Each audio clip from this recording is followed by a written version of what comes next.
left. Like, if you're Phaedra and Kate after this, personally speaking, it would take an act of God to keep me from killing Trishelle. It would just be like, absolutely. When she's like a BB moment, which is like a beautiful black moment. Did we get any of those in this episode? Black. We have a chaotic vibe moment of the chaotic vibe moment. And you're watching Black by Reality. Black by Baddies. And those who love us. Hello, you are watching or listening to Black by Reality podcast, a place for Black by Baddies and those who love us. I'm your host, Nicole Weaver, and I am so excited to say that I am here with a seasoned podcaster who always has the big takes, Chappell. hey, hi, Nicole. Thank you for having me. I'm so excited. Yes, I've been doing this for a while. I think I normally have some big takes, but I think we're all on the same page here with the topic of the day. And so I'm very excited to give my takes here. And thank you so much for having me.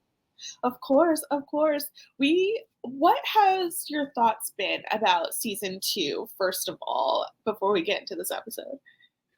The longer we have the season, the more I appreciate the cast. Sometimes I wonder if we're wasting this cast on where we could have a better show. Like if this was Celebrity Big Brother, listen, I think we have some good TV for just like days at a time. But because it's this particular show, The Traitors, where we're getting just like an abbreviated look at each of these players, and if they're not getting a lot of screen time, we don't really get to know them. I feel like there could be so much more. So I think that number one, the casting was crazy. But as far as that, I think that the gameplay had been fun until a point. And now I think that we're just kind of hoping that we don't run out of steam before the end of the season. I think we only got a couple more episodes though, so I'm not too concerned. But every episode, it does feel like they're drawing it out because, the cat's out of the bag on who the traitors are. Yeah. It's very interesting of like kind of everyone buying their time for the end. So we'll see. But first of all, I kind of hate this mechanic at this point because the minute Traitor goes, we need to try and recruit a new one. Last time it didn't take. This time Phaedra said, Kate, you're my girl. And Kate was like, I'm back for a second season. Bring it on. Yeah. And Nicole, they don't give you an opportunity to turn it down this time. So last time Peter had the option to say, I'm good. I don't want to do that. I'm a faithful, blah, blah, blah. This time it's like, okay, you come with me or you die. And I think that honestly, at this point, this is all you can do, or we're about to lose the traitors so early into the game where there wouldn't be a season left. And so I'm happy the producers added that little extra spin to it. But yeah, I'm with you. It feels like Kate, especially Kate, is being put in a position where now she's come in, she missed the first half of the show, and now she can potentially win the traitors by just being here at this right exact moment. She only has to last a couple more eliminations and that's it. She wins the game. And I don't know how fair that is. I mean, don't get me wrong. This game is wildly unfair to a lot of people, but that seems like a huge advantage, It is. And it's so interesting. Okay. Am I wild to ask, actually, is it a good mechanic? Like, what happens if we really do have all faithfuls or only one traitor? Like, I think that could be interesting television because they're still going to assume there's a traitor in their midst. Well, unless no one's dying. I think that's the problem, right? Someone still has to die at night. Because if no one dies, then they just like, who do you accuse? Would you even accuse somebody? I guess you could keep making them banished even though no one's dying, which I guess could be entertaining if you're just sitting around the round table being like, okay, there has to be one more. Yeah. But who is it? But without someone dying, I think it's really tough to keep this going. I think you always have to be recruiting a traitor, and that makes the game interesting, but also it kind of takes the steam out of it. Like I'm rooting for Phaedra at this point to be the last standing traitor that wins because she was there from day one. But if she loses, then now we're rooting for Kate to be the last traitor to win. And she was not there from day one. She hasn't done half the work that anybody else has done. And I just don't think it's fair. Yeah, we're definitely not going to be rooting for Kate to win. And she probably won't win by how we see her first moments as a traitor. But I think it's like, maybe if they added mechanic of someone loses or someone's murdered if they drink out of this thing. And it's like not even someone murdered, it was just like part of the game mechanic. Maybe that would be interesting and pretty funny to still have fingers at each other. But yeah, you bring up a good point. So okay, morning after, we're at breakfast. Peter, I will say, so Kate is sitting there in her mind. She knows logically what she's supposed to do, but this just shows how hard this is psychologically. Because she's like, in my mind, I'm still Kate. I still think Peter is a traitor, and that is my truth. You have to believe it, because if you don't believe in Nicole, who will, right? So you have to really get into the, no, I'm hunting traitors, so all my actions, my mannerisms are going to give that energy, right? And by the time breakfast is over, we already see MJ being like, Kate, what's wrong? Something's different about you. I wonder, is your light gone a little bit?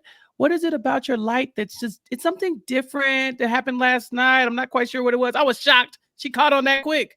She did. She must have been thinking so thoughtfully, because I assume, I only know Kate through this. I don't watch Below Deck. But Kate seems to be like, she keeps it light. She has a quip for everything. She seems so thoughtful and in her head that MJ's like, what are you thinking about? We're never thinking this hard. Right. Just, all of her thoughts are just registering on her face. She's like a book. And MJ's like, something's different about you. And that's all it takes, Nicole, is that one person to say, didn't you think that was weird? And if you don't want you to be the one who's banished, you're like, yeah, that was weird. Let's do it. So exactly. It's not looking great for Kate out the gate, which is, I don't know. How did you feel about Kate being the choice here to be recruited in the first place? I wasn't surprised, because I remember when it was down to Phaedra and Parvati, for some reason, Parvati was like, oh, I can see Kate in the end. And what we see is that when they're in the turret, Phaedra was like, so what's the plan? She is used to looking at someone else for the strategic plan, even though she's a very strategic and smart person. Yeah. So, yeah, I was like, she already had a plan set out. Of course she's going to pick Kate. Right. And that what's the plan thing, I think other people will notice that too. By the end of the episode, John does his whole speech where he does point out that Phaedra's goal here is to lay low and to not make any mistakes. So she's like, yeah, what we about to do so that I can learn how to fly under that radar, you know? And so when she says that, the Kate's like, girl, I just got here. What are you talking about? You've been a traitor since day one. You don't have no plans. You ain't got no what? It was just me. That was your only option. And I think that's bad on both of them. I think that Kate just walked into a situation where she might be screwed, and Phaedra's willing to let her go. I mean, it doesn't look like Kate's going to go before Phaedra, but I don't know if she's going to have a lot of wiggle room after Phaedra's gone. Yeah, all Phaedra needs is someone in front of her. She needs her new shield, and Kate is right there for that. Sandra's also in for breakfast. Everyone is filing through. Peter is like, oh my God, my team. I think someone on my team is gonna go.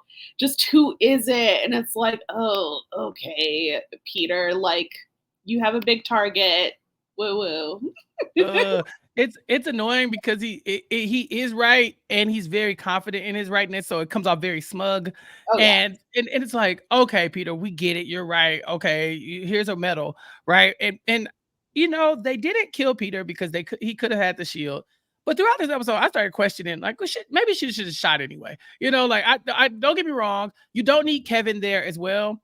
But with Peter in the game, maybe that's just one person who's just way too loud about like, no, it's gotta be Phaedra. Maybe if you leave Kevin and Trishelle in to argue amongst themselves, they can't galvanize the team, but Peter's all about the team. So I think that is probably, I won't say it was a mistake, because you don't want to shoot at somebody who could have a shield. They already tried that. But at the same time, Peter being here is just so bad for the Traitors game. But I feel like Phaedra's building a case against him, and there's always like a little seed of doubt. We'll see. I think he's also like the red herring for them. But yeah, everyone keeps coming in. It's down to Trishelle and Kevin, and Kevin is the one murdered. He lasted so long. He was. That man is, I'm sure he's very intelligent. I just didn't see much of that on the show. So maybe the editors are at fault here.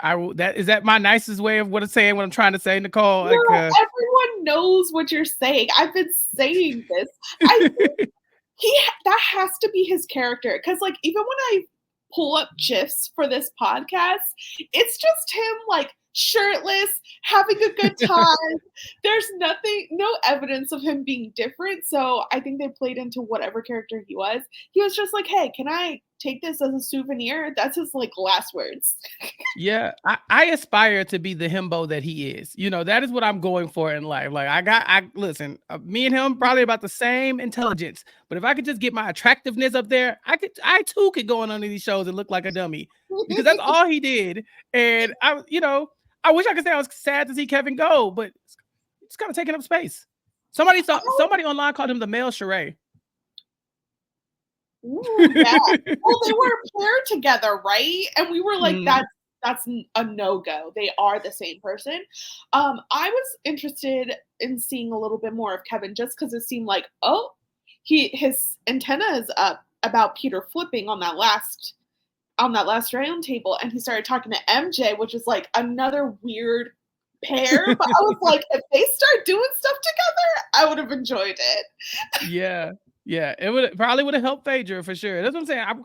I don't think the Kevin vote is a bad vote, because he doesn't have a shield. But at the same time, if you could just get one other person in the house just being wildly wrong about something, and you could get the team to pile on that, I think it just helps everybody else as far as the traitors are concerned. But taking him out, you take out one of the people who is going to push back against Peter potentially, and so that might have been a mistake. Yeah, true. This is what, after so much has happened, this is what the Peter posse look like. We are down to John, which I'm shocked by.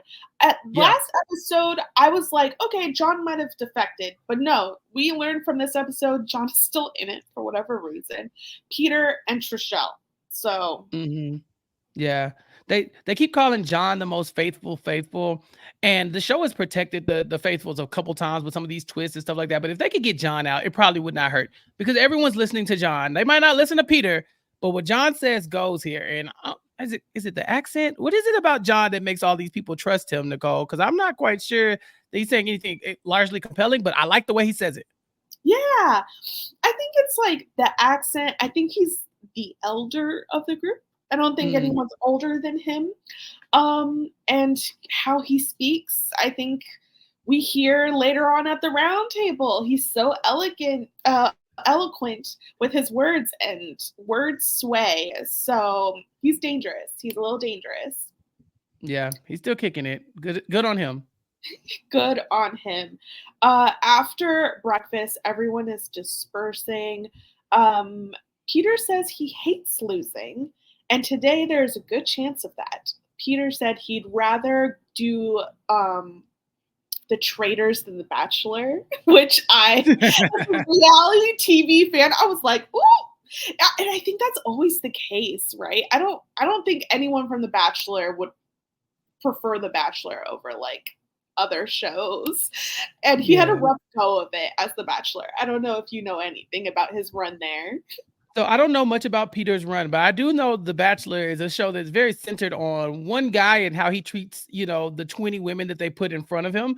And it's really tough to maintain, some type of positive like viewpoint from the public while doing that. If you're being honest about who you are with all these women, right? So there's a lot of kissing, there's a lot of people vying for options, there's a lot of him being also who he is. And, he's under a microscope in a way that for the Traitors, there are other people to look at, right? He's not the main character. He's making himself the main character right now, but he's not, he doesn't have to be. So I can see why he would like that more.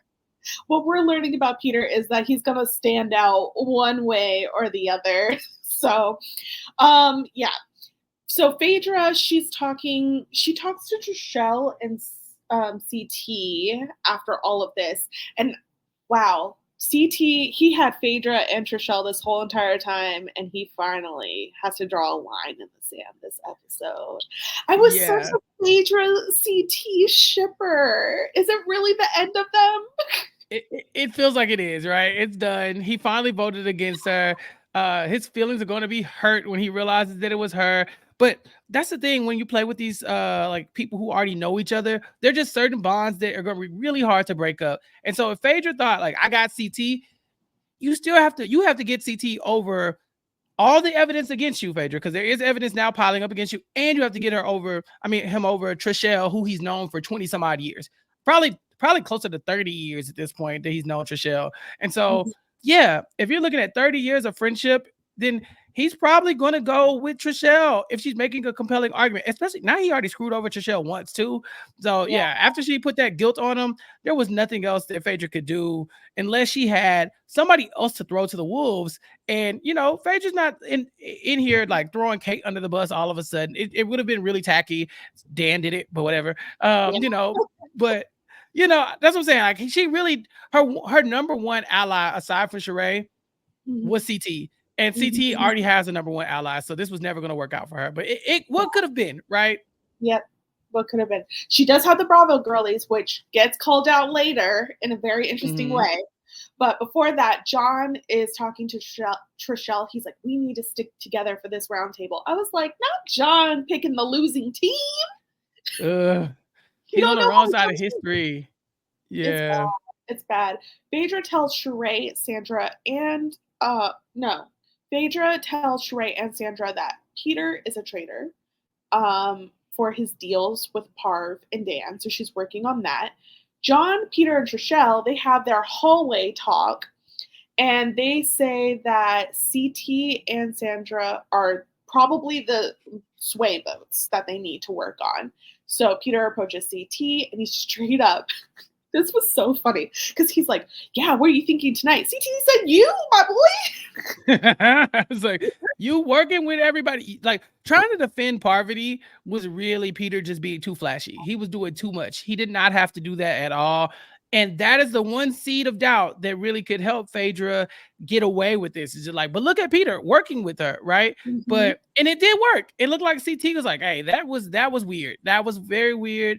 But it's just with Dan really throwing the suspicion on Phaedra a couple weeks ago, with Parvati kind of echoing those sentiments, alongside Peter, and Peter being correct. That's the other thing. Peter was correct about Parvati.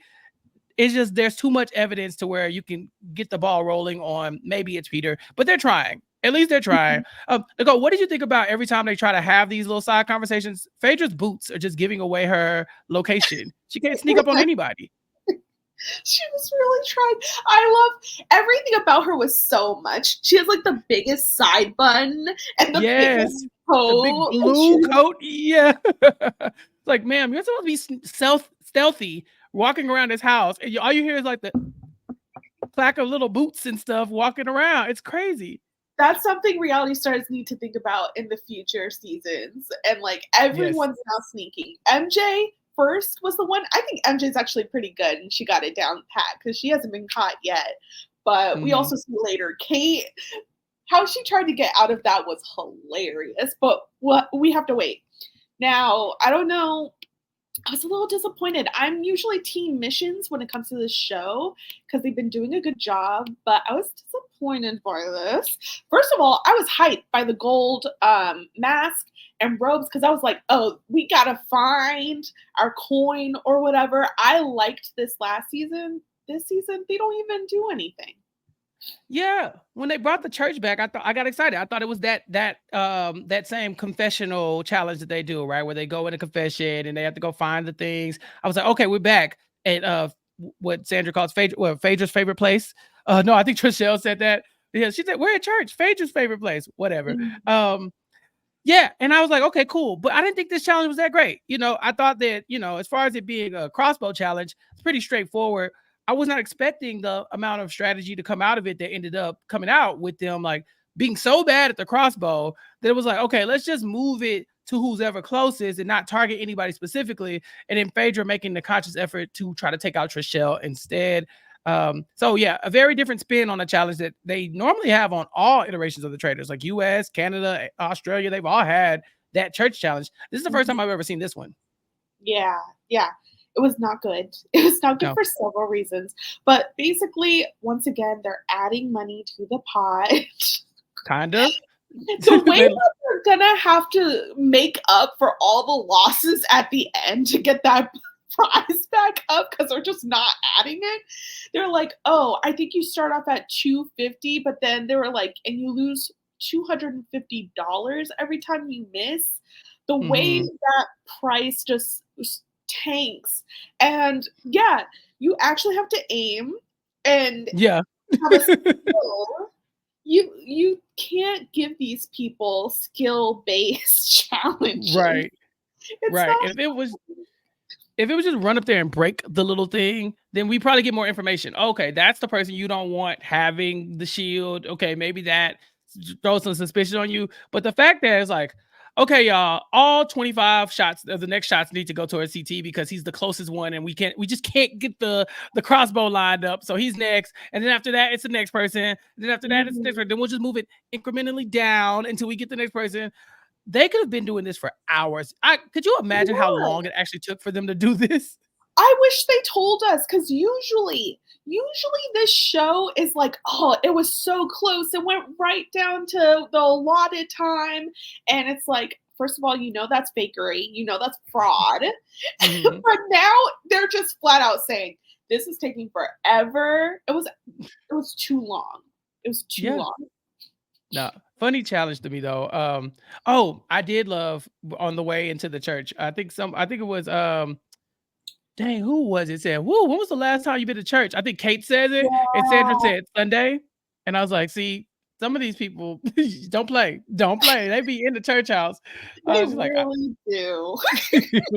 I loved it. But this challenge is dumb. This challenge lost so much money, and somehow they still managed to get that Phaedra suspicion out of this because her coming after Trishelle.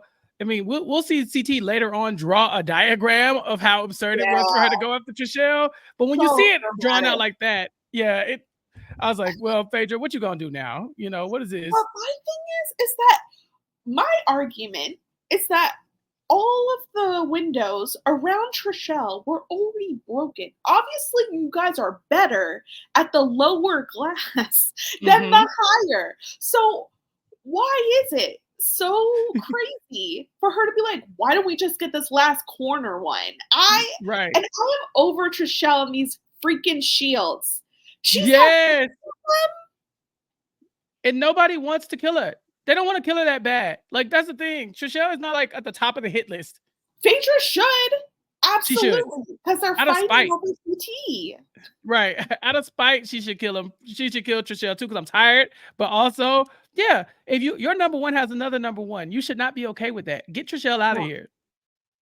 Get her out of here. Take your man back.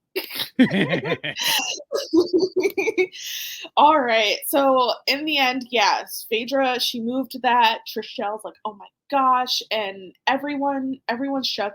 It comes down to CT and John. And in the end, CT gets it, correct?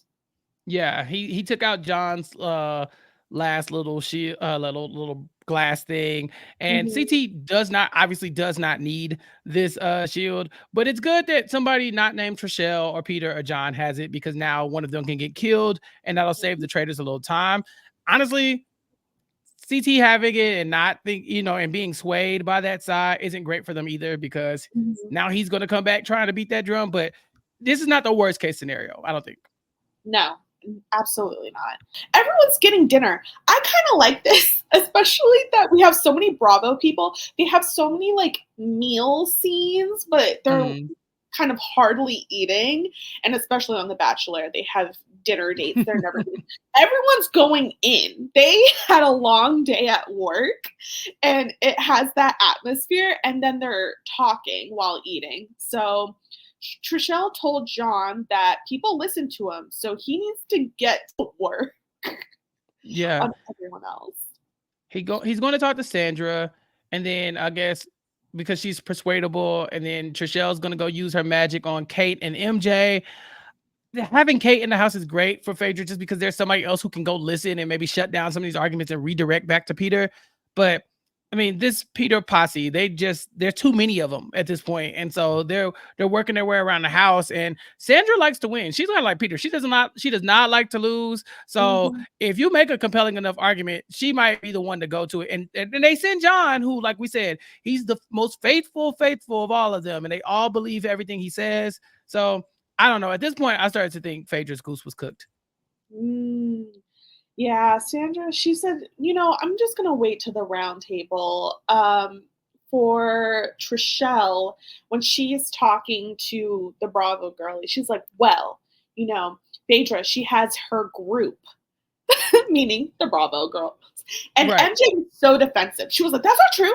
That's not true. I'm going to be open and I'm going to listen to things. And this is where I got scared because I was like, Mhm. MJ's going to overcorrect. She's she's gonna vote against Phaedra just to prove a point. But this was really good leading up to the cliffhanger that we get. Yeah, and I think Trishelle messes this up because Trishelle comes to them and says, "Y'all have on blinders. Phaedra has y'all like snow to where y'all just can't see it. There's no amount of evidence. If I'm MJ, I'm saying the same thing. Like I'm not stupid. Mhm. I'm just saying like the evidence that you're presenting is not more compelling than the evidence that I'm seeing on the opposite side, and that's also my friend. It's kind of like Yeah. you want me to go against my friend with the lackluster evidence that you given, and you've been wrong before. What about peppermint? It's not like you got 100% accuracy either, Trishelle. But she's like, No. y'all got on blinders. I'd be like, you got on blinders too. You let Peter was just defending poverty, and now all of a sudden Peter's just off limits. And don't get me wrong, Peter's making good arguments to why he's innocent.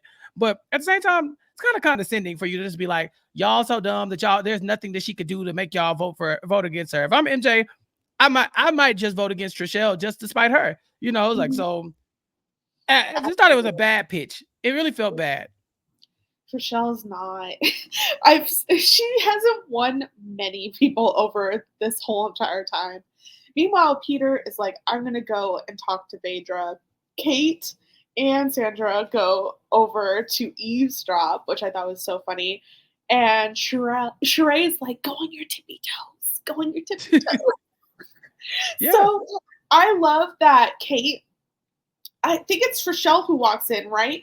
Kate is just Mhm. like standing up, and the minute that she gets caught, she's just like, well, I was just walking this way already. And it's like, no, you weren't.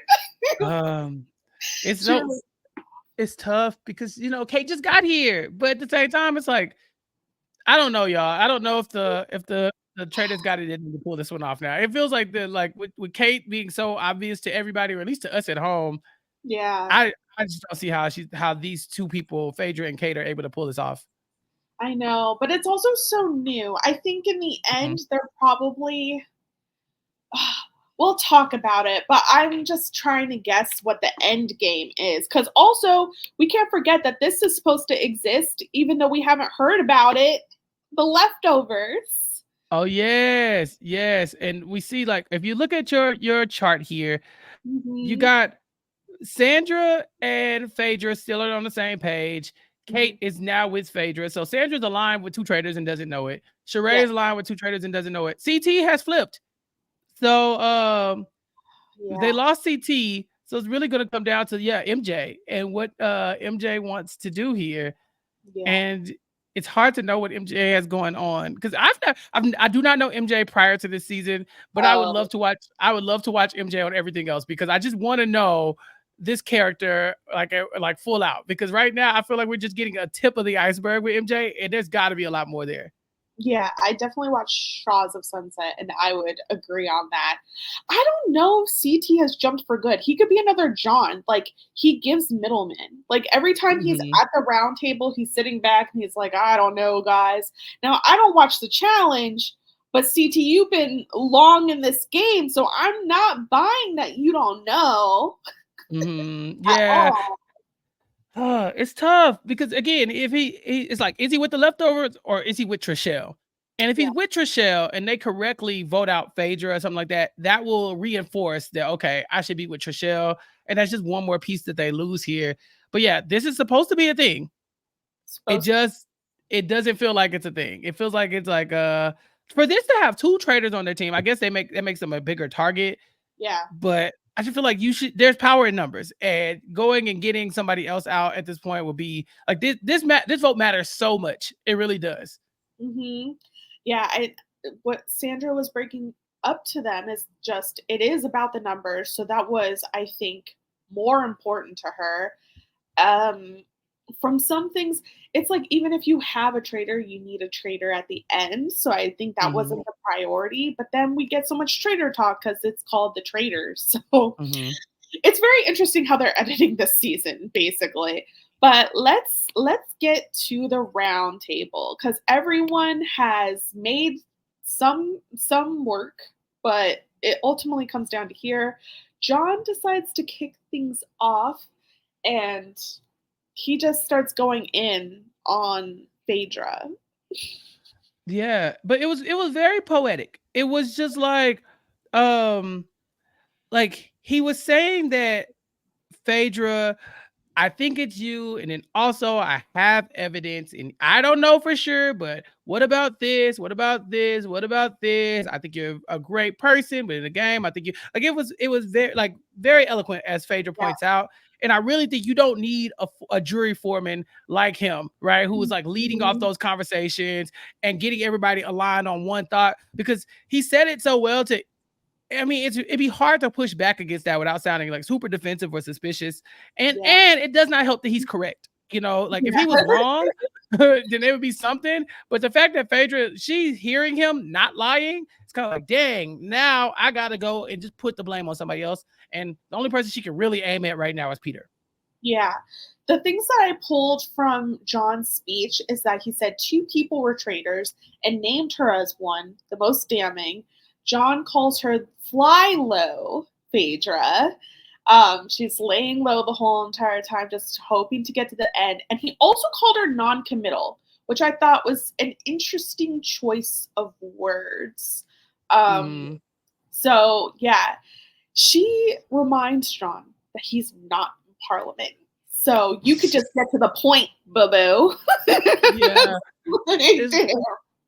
It's it's like, damn, John, shut up. We heard you already. And I think that also doesn't look great as far as the defense goes. It's like John does this every roundtable, but this time Phaedra's like, we've had enough of hearing you grandstand about and I'm like, okay, she's on the ropes. What is she gonna do? I think the other thing he pointed out is that she is very low and trying not to make any mistakes, where other people are actively coming out and accusing people. Phaedra's only accusing Peter as like a response to her name being on the chopping block. Because if you ask Phaedra or anybody else, and she's like, I don't know. Even when John goes to her, when Peter goes to her and tries to make that one alliance, it's Peter, Parvati, and Phaedra. Phaedra's like, I'm out. I'm not doing this. I'm not Yeah. doing it. Yeah, she's been playing the middle. And I'm sure they probably went to her as a 5 and was like, okay, we're the Peter posse. Phaedra, are you willing to work with us? She's like, I don't know. She did not jump ship and go try to work with them to get out Sheree or Mhm. Sandra. So Mhm. for him, it was just like, I'm about to lay out all this evidence, and then y'all can do whatever y'all want with it. And all she could Mhm. do was kind of just be like, okay, well, shut up. What about He Peter? said, shut up. And Peter, you're working with like the most suspicious person, which I think was actually a good read of like, Mhm. you can't be pointing all these fingers on me when Peter's right there and he was just defending a traitor. So Uh-huh. let's look at that. Um, yeah, Peter, I actually don't think he lost as much at this round table as he did the last one. The last one was not looking good for him at No, all. not at all. Yeah. Um, she told him, "This is not The Bachelor, and I don't have to kiss your ass for a rose."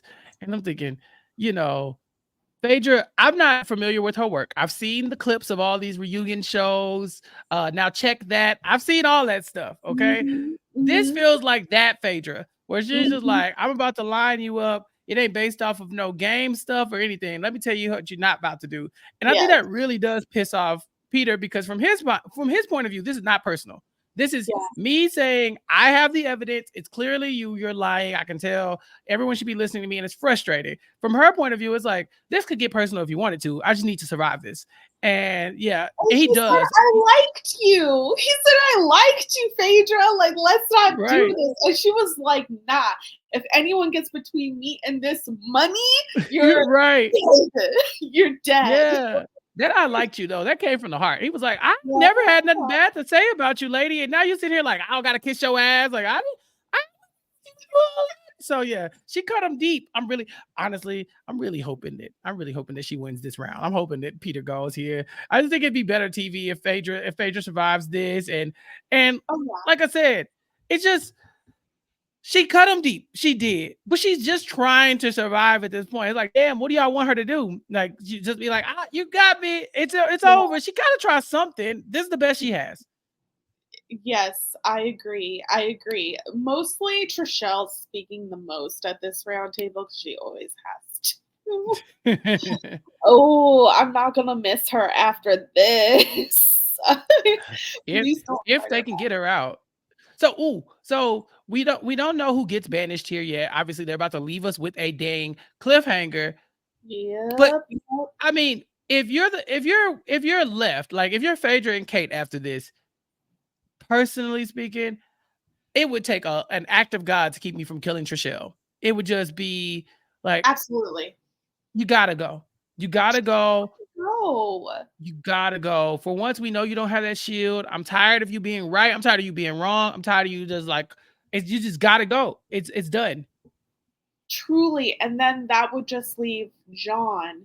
Do we think John's even like that?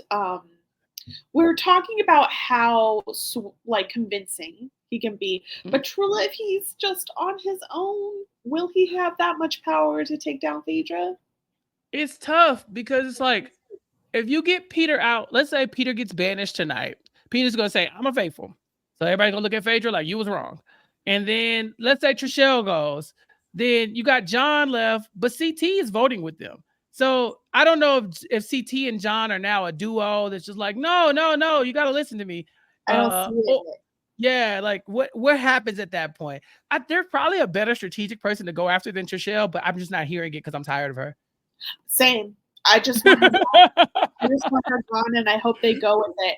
I will say, I wonder if John's a little bit like Phaedra, because I think he's really good, and I've said this before, of seeing a moment and then hopping on it. Like, he's not making things happen, but the minute he sees someone basically on their last breath, he's like, and let me get in there and kick him.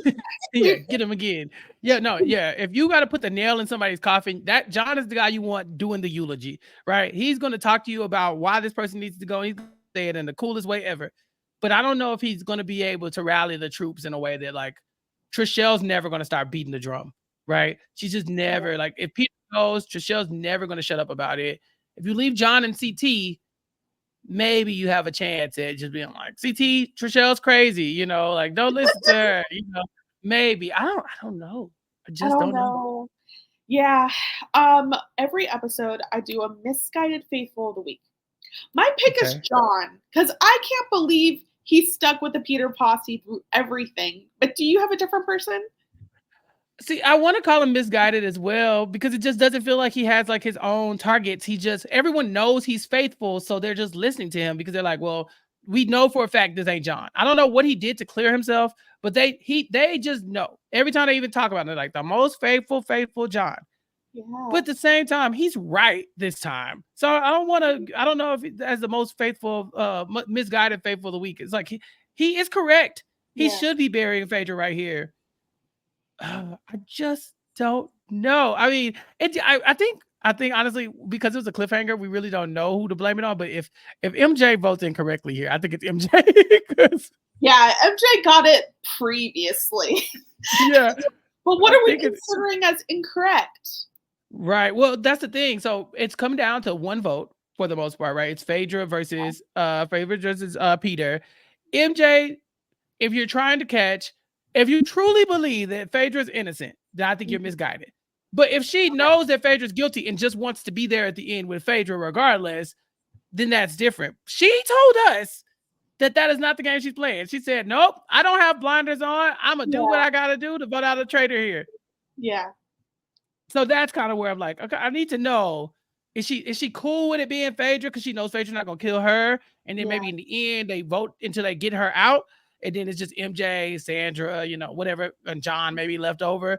Or is it that she truly believes, like, if they find out that Phaedra's the killer, and she's going to be like, oh my God, you had me. So then I'm like, all right, MJ, come on, man. Right. I guess we don't get our answer until the finale. Now, let's talk about the end game. Because, okay, sure, John, you're the most faithful of faithful, but I think it's also going to come down to, like, who do you want to share this money with? Mm-hmm. So, yeah. I have a feeling Sandra's in danger. Like, she's playing a great game, but I forgot who, but very recently someone still suspected her of being a traitor. Well, her working closely with Phaedra is not helping, because if everybody is pretty much convinced it's Phaedra and Sandra's like, okay, but I don't want to vote for her, it makes you think, okay, well, is it you too? And if somebody has been recruited, it does make sense for Sandra to be saving her. But I don't know, like you said, it's who do you want to split the money with? I mean, Kate's still there, and that's the other thing that we haven't really talked about is that MJ might be willing to turn on Phaedra, but is she willing to turn on Phaedra and Kate? Or is Kate going to be able to fly under the radar? I don't think Charade's voting out Kate at any point, just because even I feel like Kate's being kind of obvious. She's calling herself out as like, oh, I'm not really hiding this well. But if there isn't any reason to suspect Kate, I don't see the Bravo girls just being like, okay, let's get Kate now, and she just got here. So I don't know. I really think that, John, if they're just looking at people to vote out so they can split the money, John might be in danger. John might, that's what I'm also thinking is like they can say faithful of faithfuls all day, but if they're still like, nah, we're still in this game and we're gonna banish you, this is gonna be so wild. I feel like there's still so many people left. Do we think CT and Trishelle have any kind of end game of like? No, I just really feel like Trishelle's dead here. Like, I just don't know how she survives this vote. And if she survives this vote, I think CT's fine. Like, I think that if Trishelle is here the next episode, then CT is fine. He's not going anywhere. They're going to be aligned. C will always be a bigger target than he is. Maybe his like closeness with Phaedra makes people start looking at him and being like, well, you were riding with Phaedra for a while, CT. I don't know. It's really tough to tell. Is there any world where they do another recruitment? Or is this just it? I hope it's it. I'm at the point of like, can the game actually work without traitors? Like, right, yeah.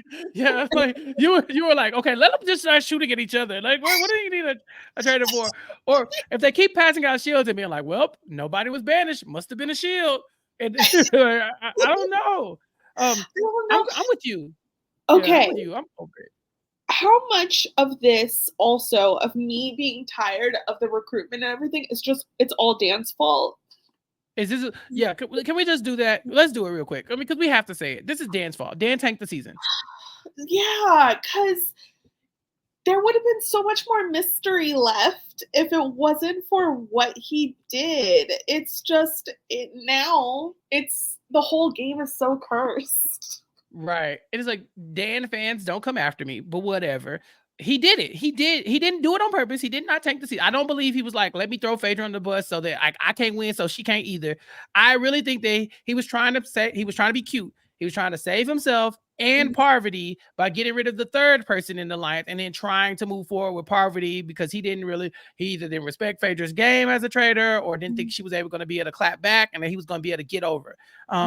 But when that didn't work, Trishelle picks up that if I'm a traitor, I want to give you another traitor in that moment.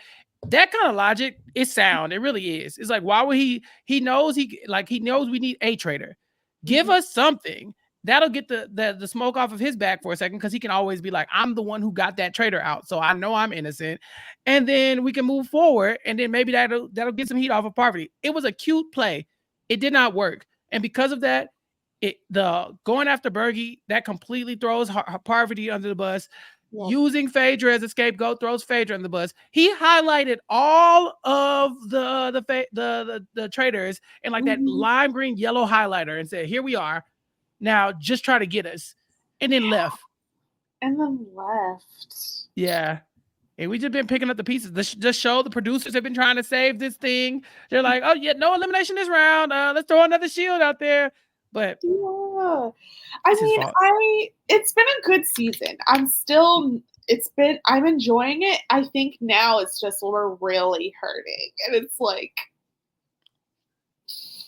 yeah, we're buying time. The cliffhanger really feels like even the production of the show is buying time. It's like, it's like, okay, let's save it. Because if this was Peter, if it was like a unanimous decision that like, okay, Phaedra wins everybody over, they vote out Peter, we don't get a cliffhanger here at all, right? And so like the next episode, we're just trying to see, do they ever get Phaedra? Do they ever get Kate?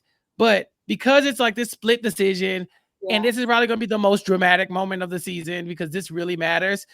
I think there's no gravity to a Kate win. So I think that if it's like it's Phaedra winning is a win for the audience, you know, but a Kate win is kind of just like a scratch game, you know. It's like, congratulations, you won, but you didn't do all the things that you needed to do for us to be really behind you winning this game. Yeah, which maybe we would have felt better about a Kate win if they just brought her in as a traitor to begin with. Why not? Why did they? Oh, so they waited 3 weeks to bring in Kate because that guy quit because Javante quit. Is that what happened? No, I did not connect those two. Maybe, well, I felt like that. I felt like that's what it was, right? Because they the first time around, but they didn't address it at all. Like they did not. You notice the show wasn't like this person said they couldn't take it. We just turned on TV and there was no. They didn't. They. It's like they edited him out of the show. Absolutely. Yeah. So I felt like they slipped Kate in. Like we need one more episode. So like I'm gonna bring her in. Yeah. I also can just see, like, I think a lot of people enjoyed her the first time around. I can also see that they were like, oh, she was always supposed to be included. Yeah, and then we give her like since she played last time, we'll give her like a head start of a couple weeks. It works out that Javante quit, but for me, I felt like they were just replacing a cast member at that point. Especially because they didn't address it. Had they been like Javante, you know, he couldn't handle it or he didn't like it and he quit. You know, they could have worked that into the show and they just chose not to.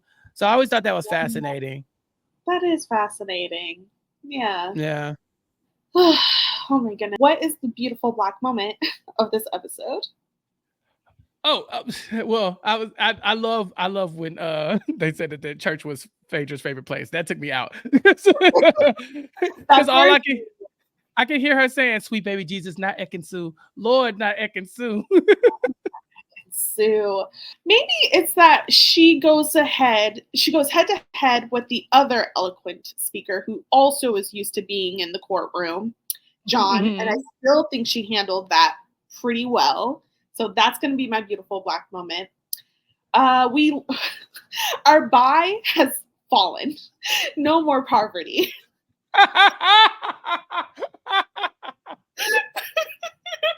But I still do a chaotic bi moment for all of my recaps, even if there's no bisexuals. Chaotic bi. I think it's all the sneaking that goes around this episode. Everyone literally tiptoeing and everything like that. I feel like the spirit of Parvati, who's always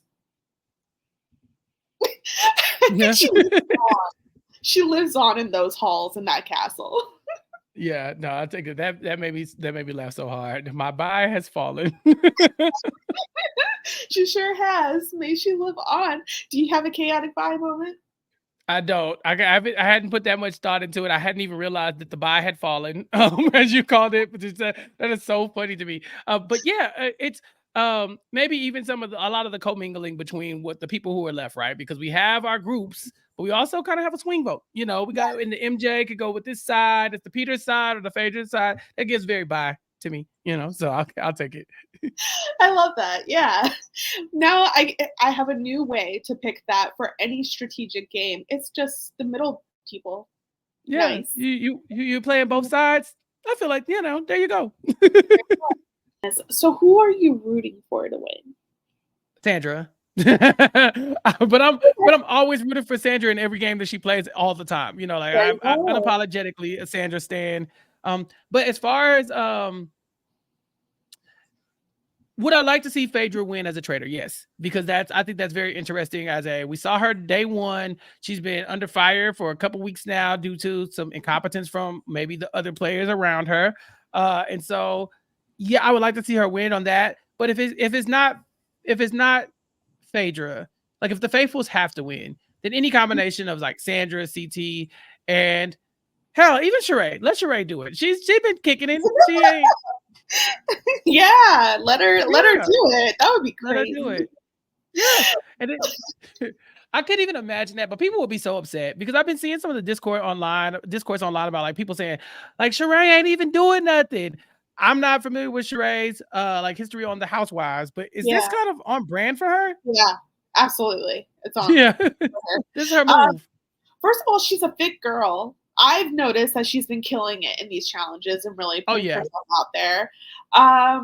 She's not known for having the most strategic of you know, she literally from Real Housewives is known as like she has a business and everyone's like, where is it? Where is it? Yeah. Where are the leggings, the jeggings, whatever? And then she just throws out a May, September, and it's like, what? Of what year? Like, it was also a question of her house and how long it took for it to be built. It's just so yeah. Everything about this is fitting. And I'm also like, yeah, Sandra could absolutely win, but she's also missing a lot from the edit. Yeah. Yeah. If she's winning this, they're not making it look like she was like a mastermind or she knew what was going on.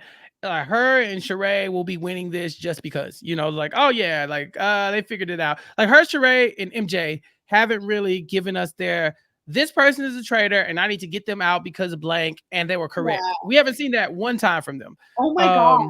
Oh my god, what if it's Trishelle? We've gotten so much of Trishelle. Remember that time Franza won BB Reindeer games? Doesn't it feel kind of the same as that? Oh my god. Doesn't it just feel kind of like that? Where it's like, this was fun, but at the same time, Oh my god, it's probably Trishelle. it probably but how did she survive this vote? Like, okay, listen. Let's say Phaedra gets voted out right here. Okay. Kate comes in. I'm assuming she just kills Peter out of just frustration. But Okay. come on. There's no way a traitor should be left in this game that's not thinking, I got to get Trishelle out of here. I just don't see it. I agree. But maybe something wild pops up because maybe we have like one more banishment ceremony. Yeah, because that's the thing. If Peter and Trishelle are still there as an option, that means Phaedra's gone. So that means Kate has a 50-50 shot of getting Trishelle out there. She's probably going after Peter. Let's just call it what it is. So then Trishelle survives that round. They get the banishment. They know Trishelle was working with Peter. He's dead. She was right about Phaedra. No one's voting out Trishelle at that point. CT's not voting out Trishelle at that point. I think she might have just nickeled and dimed her way all the way to the end of this game. I'm so upset. At this thought. But we were supposed to get justice for Peppermint. This is not okay. This is not okay if it happens. This is not okay at all. Oh, we just worked ourselves into me stressing. I'm picking out my fingernails. Like, yeah. Oh man. The first 5 minutes of the next episode, if for some reason, if Peter survives that vote, I'm like, give her the money. Trishelle's going. She's they say she's taking it. And it's like, she's taking it. Oh my god, you guys leave your comments and your theories because I want to be convinced out of what we just did to ourselves.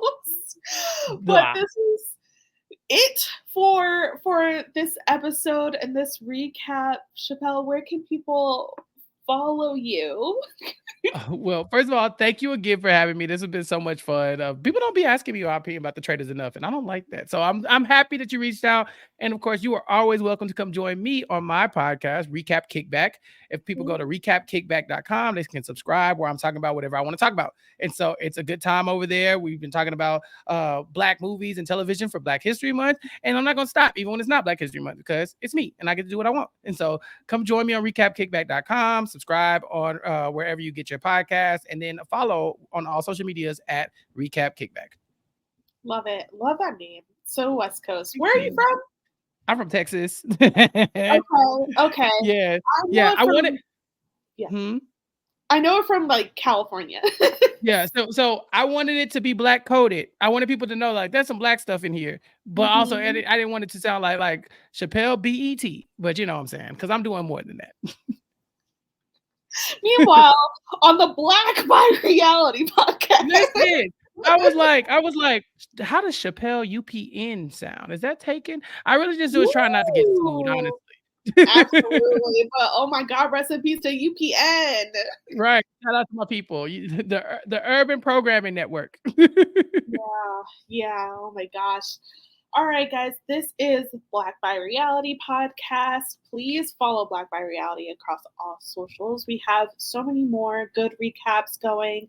Right now, it's Couple to Thruple, The Traitors, and Love is Blind. And there's so much to process with Love is Blind Season 6. How is Love is Blind Season 6 harder to process than Couple to Thruple? Trust me, I've been keeping up. And I do not envy you for having to talk about Love is Blind because the stuff on the show is crazy, but this social media recently has been wild. So good luck to you. You know what I'm saying? Thank you. All right, that's it. And thank you guys for watching or listening. Bye.